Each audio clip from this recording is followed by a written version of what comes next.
Jika konsep rezekimu bukan seperti Imam Malik, mungkin konsep rezekimu seperti Imam Syafi'i. Menurut Imam Malik, segala sesuatu itu sudah ditakdirkan oleh Allah. Sementara menurut Imam Syafi'i, seandainya seekor burung tidak keluar dari sangkarnya, bagaimana mungkin ia akan mendapatkan makanan? Ini ada yang duduk-duduk diam, tetapi rezekinya mengalir dengan deras. Ada pula yang berlari ke sana kemari, tapi pintu rezekinya tertutup rapat. Mengapa bisa begitu? Lalu ada orang yang bertanya, jika rezeki itu milik Tuhan, kenapa kita harus susah payah mencarinya? Dan jika semua sudah ditakdirkan, untuk apa kita berusaha? Nah, di sanalah kita akan menemukan dua cahaya antara Imam Malik dan Imam Syafi'i. Dua pemimpin ilmu, dua pemikir agung, namun dengan sudut pandang yang tampak berbeda, namun tak pernah saling bertentangan. Karena keduanya bersumber dari cahaya yang sama, yaitu tauhid. Ada sebuah kisah yang diriwayatkan dari beberapa tokoh, dari beberapa ulama, yang mengatakan pernah suatu hari Imam Syafi'i ini adalah murid dari Imam Malik. Imam Syafi'i pernah keluar berjalan-jalan di sekitaran pondok. Kemudian beliau bertemu dengan beberapa orang yang sedang memanen anggur. Kebetulan mereka kekurangan buruh, kekurangan tenaga kerja untuk memanen anggur tersebut. Jadi dipanggillah Imam Syafi'i. Beliau dimintai tolong untuk membantu panen. Beliau dengan sukarela dan senang hati membantu mereka untuk melakukan panen tersebut. Begitu selesai pekerjaan untuk memanen anggur, beliau diberi upah, yaitu sekarung anggur terbaik yang telah mereka panen. Bergembiralah hati Imam Syafi'i dengan keyakinan bahwa dia merasa apa yang menjadi pemikirannya adalah sebuah kebenaran yang mutlak, bahwa seandainya aku tidak keluar dari pondok dan aku tidak berjalan, aku tidak membantu orang panen, maka aku tidak akan mendapatkan anggur ini, aku tidak akan mendapatkan sekarung anggur ini. Tapi karena aku bekerja, berikhtiar, maka aku bisa mendapatkan anggur ini. Begitulah keyakinan Imam Syafi'i. Dan dengan bangganya, beliau ingin menghaturkan anggur tersebut kepada guru beliau, yaitu Imam Malik. Karena menurut Imam Malik, rezeki, walaupun kita tidur, walaupun kita tidak melakukan apa-apa, kalau memang sudah rezeki itu milik kita, maka rezeki itu akan datang pada kita. Tetapi menurut Imam Syafi'i, tidak seperti itu. Kita harus berikhtiar, kita harus bekerja. Nah, dengan keyakinan itu, Imam Syafi'i ini merasa sangat yakin bahwa apa yang menjadi pendapatnya benar dan pendapat gurunya salah. Berangkatlah Imam Syafi'i untuk menemui gurunya, yaitu Imam Malik. Beliau bertamu dan menghaturkan anggur yang sudah menjadi hak beliau pada saat dia selesai panen. Jadi ini adalah upah yang akan aku berikan, yang akan aku persembahkan kepada guruku. Dengan sopannya dan dengan santunnya, Imam Syafi'i menghaturkan anggur tersebut kepada Imam Malik. Beliau menyampaikan, ya guru, aku tadi berjalan-jalan di sekitaran pondok dan kemudian aku dipanggil untuk dimintai tolong orang-orang yang sedang memanen anggur. Maka aku diberi anggur ini. Seandainya aku tidak keluar dan aku tidak bekerja membantu mereka, maka aku tidak akan mendapatkan anggur ini. Kata Imam Syafi'i. Sementara Imam Malik tersenyum mendengar penjelasan dari muridnya. Kemudian dengan bijak beliau menyampaikan, "Ya Syafi'i, aku dari tadi malam memang menginginkan anggur ini. Aku tidak kemana-mana, aku tidak membantu orang memanen anggur, aku tidak keluar dari rumah, aku diam di sini. Tapi karena rezeki ini memang sudah milikku, maka engkau datang mengaturkan anggur ini. Padahal aku tidak kemana-mana, aku tidak seperti dirimu. Aku tidak berjalan, aku tidak bekerja." Disinilah kebijaksanaan dari Imam Malik. Itu terlihat bahwa kalau rezeki itu memang milik kita, maka pasti akan datang dan rezeki itu tidak akan pernah tertukar. Sekarang pertanyaannya, lalu kamu, di manakah kamu berdiri?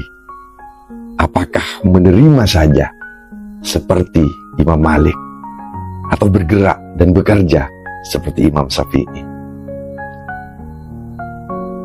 Mungkin kamu bukan salah satu dari mereka, tapi rezekimu bisa jadi mirip dengan salah satunya.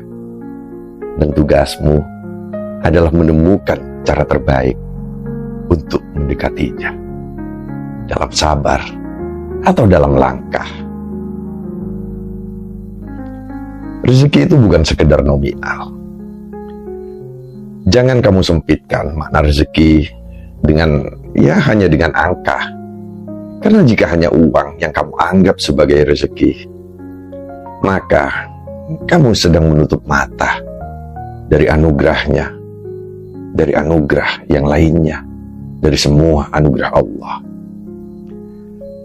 Nafas yang masih bisa keluar masuk, orang tua yang masih menyebut namamu dalam doa, teman yang menepuk bahumu saat dunia tak berpihak, tidur yang nyenyak, itu semua adalah rezeki yang lebih luas daripada hanya rupiah.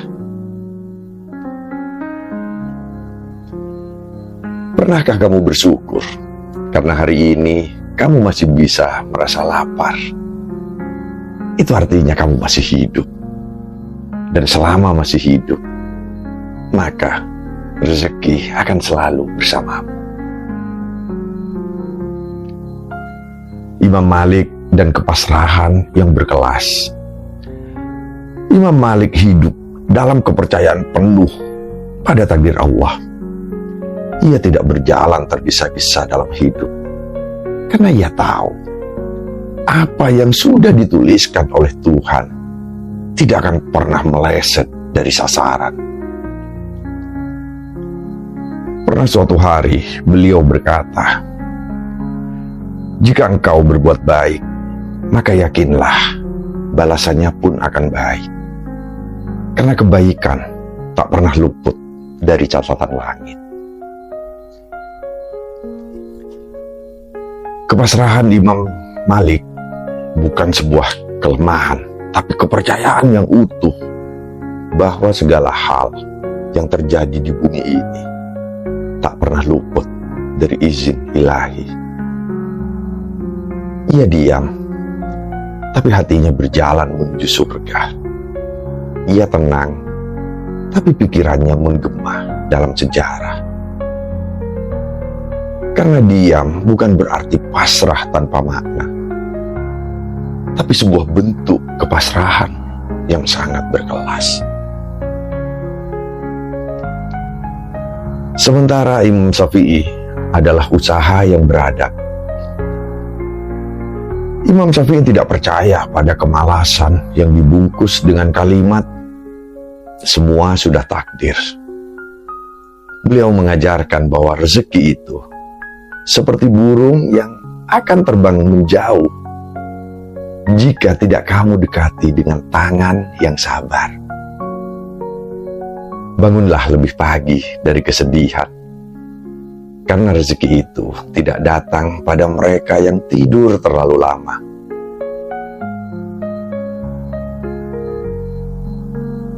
Ia berjalan, ia belajar, ia berkelana dari kota ke kota, dari majelis ke majelis untuk mendapatkan ilmu dan juga keberkahan. Bagi Imam Syafi'i, ikhtiar adalah bentuk cinta kepada Allah. Karena jika kita mencintainya, tentu kita akan bergerak mendekati segala kebaikan yang Dia titipkan di muka bumi ini. Ketika diam jadi ujian dan melangkah jadi jalan. Tidak semua diam adalah tawakal, dan tidak semua langkah adalah keberanian. Karena terkadang diam kita lahir dari rasa takut, bukan dari keyakinan. Dan kadang langkah kita bukan karena iman, tapi karena panik akan masa depan. Disinilah kita perlu jujur. Apakah kita diam karena percaya, atau diam karena sudah menyerah? Apakah kita melangkah karena yakin, atau karena tak tahu harus berbuat apa?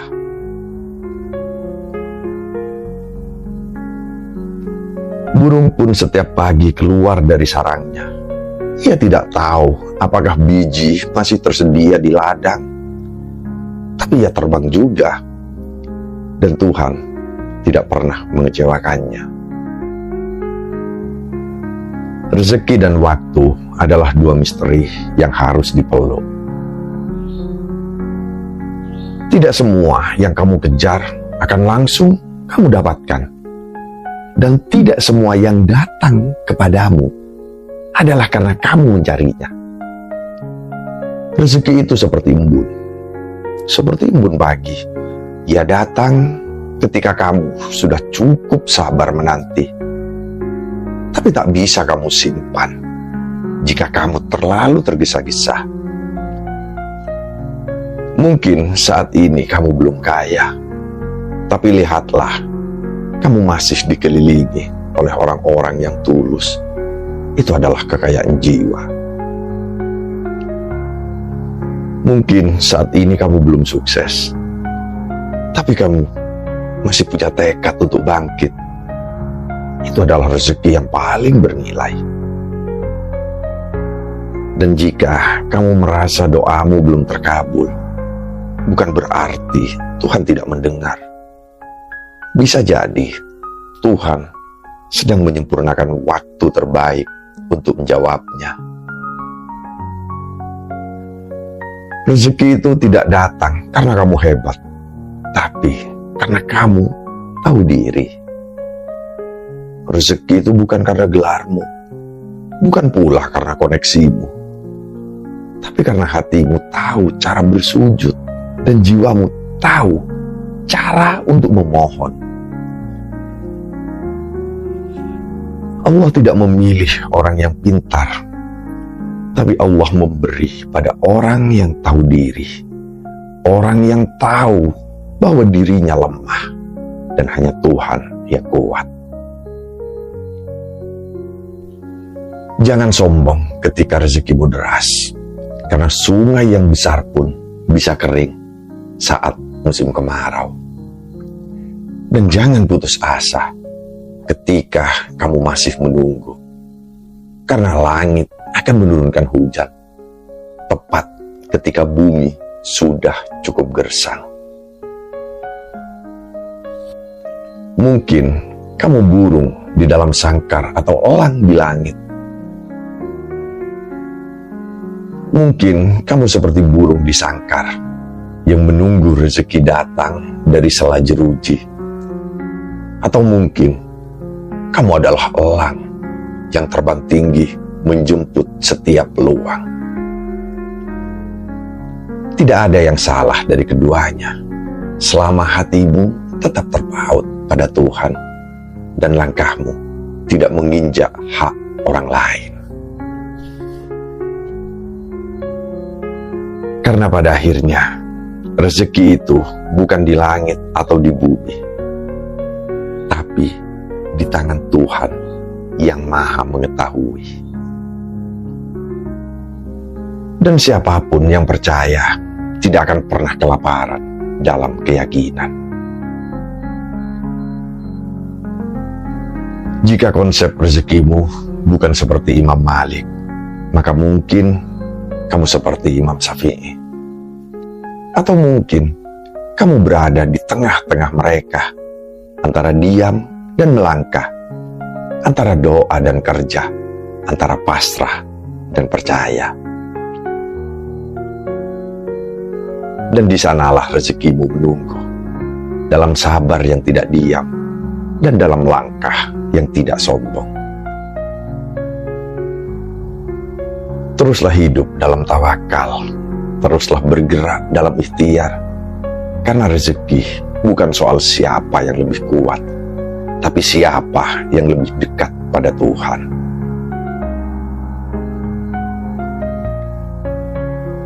Dan yakinlah, tidak ada satupun rezeki yang akan tertukar. Yang datang padamu adalah milikmu, yang menjauh darimu berarti bukan